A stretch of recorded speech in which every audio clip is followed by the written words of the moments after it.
मन में गौर। जय प्रताप सिंह गोपाल नंदी जी, डॉक्टर जीएस धर्मेश जी, श्री अशोक कटारिया जी, लोकप्रिय सांसद डॉक्टर महेश शर्मा जी, डॉक्टर भोला सिंह जी, श्री सुरेंद्र सिंह नागर जी, श्री सतीश कुमार गौतम जी, श्री राजवीर सिंह राजू जी, राजवीर सिंह दिलेर जी, प्रदेश सरकार में मंत्री श्री धर्मवीर प्रजापति जी, माननीय सांसद श्रीमती कांता करदम जी, स्थानीय विधायक श्री धीरेन्द्र सिंह जी,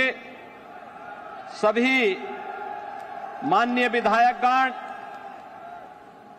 आज के इस कार्यक्रम में उपस्थित पश्चिमी उत्तर प्रदेश से जुड़े हुए भारतीय जनता पार्टी के सभी पदाधिकारी और कार्यकर्ता भाइयों बहनों, भारी संख्या में उपस्थित पश्चिमी उत्तर प्रदेश के गौतम बुद्ध नगर, बुलंदशहर, हापुड़, अलीगढ़ से जुड़े हुए सभी भाइयों बहनों, मैं आप सब की ओर से देश के यशस्वी प्रधानमंत्री आदरणीय मोदी जी का जेवर की इस धरती पर हृदय से स्वागत करता हूं, अभिनंदन करता हूं। भाइयों बहनों, हम सब जानते हैं कि 2014 के बाद भारत के नागरिकों ने बदलते हुए भारत को देखा है। एक भारत श्रेष्ठ भारत की परिकल्पना को साकार होते हुए देखा है और ये केवल सामान्य दिनों में ही नहीं, वैश्विक महामारी कोरोना के इस कालखंड के दौरान भी कैसे अपने एक एक नागरिक की रक्षा करनी है, कैसे उसके जीवन और उसकी जीविका की रक्षा करते हुए उन्हें सुरक्षा कवच प्रदान करना है। बेहतरीन कोरोना प्रबंधन के बाद दुनिया के अंदर एक बेहतर वातावरण देश के अंदर देने का कीर्तिमान स्थापित करने के उपरांत आज आदरणीय प्रधानमंत्री जी का आगमन पश्चिमी उत्तर प्रदेश के विकास को एक नई ऊंचाई तक पहुंचाने की दिशा से इस नोएडा इंटरनेशनल एयरपोर्ट जेवर के शिलान्यास कार्यक्रम में उनका सानिध्य हम सबको प्राप्त हो रहा है। भाइयों बहनों, ये बहुप्रतीक्षित क्षण पश्चिमी उत्तर प्रदेश के लिए अत्यंत महत्वपूर्ण है और इसलिए महत्वपूर्ण है, यहां के किसानों ने कभी किसी कालखंड में यहां की गन्ना की मिठास को आगे बढ़ाने का प्रयास किया था, लेकिन भाइयों बहनों, गन्ने की मिठास को कुछ लोगों ने कड़वाहट में बदल करके यहां पर दंगों की एक जो श्रृंखला खड़ी की थी, आज ये देश के अंदर एक नया द्वंद्व बना है कि ये देश गन्ने की मिठास को एक नई उड़ान देगा या जिन्ना के अनुयायियों से फिर दंगा करवाने की शरारत करवाएगा। और यही तय करने के लिए आज आप सबका आह्वान करने के लिए मैं स्वयं आपके बीच यहां पर उपस्थित हुआ हूं। ये मेरा सौभाग्य है कि जेवर के इस ऐतिहासिक स्थल पर आदरणीय प्रधानमंत्री जी के स्वागत का अवसर मुझे प्राप्त हो रहा है, जिनके मार्गदर्शन में उत्तर प्रदेश आज अब एक नई ऊंचाई की ओर बढ़ रहा है। चाहे वह देश के अंदर केंद्र सरकार के द्वारा लोक कल्याणकारी योजनाओं को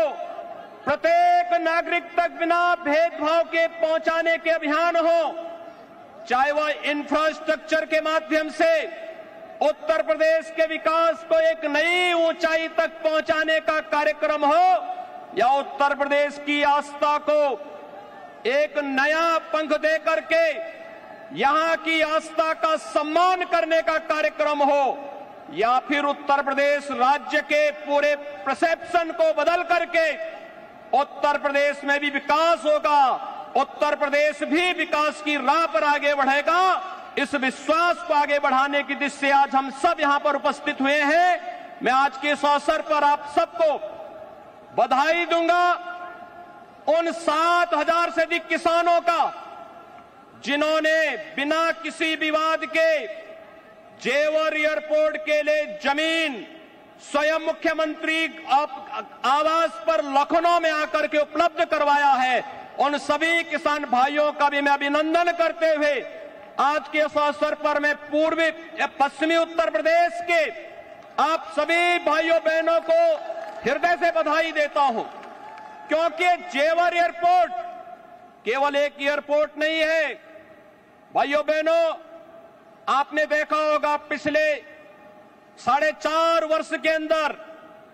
केवल गौतम बुद्ध नगर के अंदर ही जो कार्य हुए हैं, मेट्रो लाइन के विस्तारीकरण का 1125 करोड़ रुपए की लागत से कार्य संपन्न हुआ है। चिल्ला एवं बघेल एलिवेटेड रोड 1067 करोड़ रुपए की लागत से कार्य संपन्न हुआ। गंगा जल की परियोजना, नया city bus terminal, medical park, indoor stadium, habitat centre, शिल्पकार और बुनकर भवन, ग्रेटर नोएडा में गंगा जल की आपूर्ति जो 800 करोड़ रुपए की लागत से जो प्रोजेक्ट पूरा हुआ है, 8 नए औद्योगिक सेक्टर का विकास, 3,880 करोड़ रुपए की लागत से multi modal logistic hub, multi modal transport hub, और जो ईडा है, यमुना अथॉरिटी है, इस ईडा में आने वाले समय में जो कार्यक्रम होने जा रहे हैं, जिनमें फिल्म सिटी के निर्माण, apparel park, medical device park, toy park,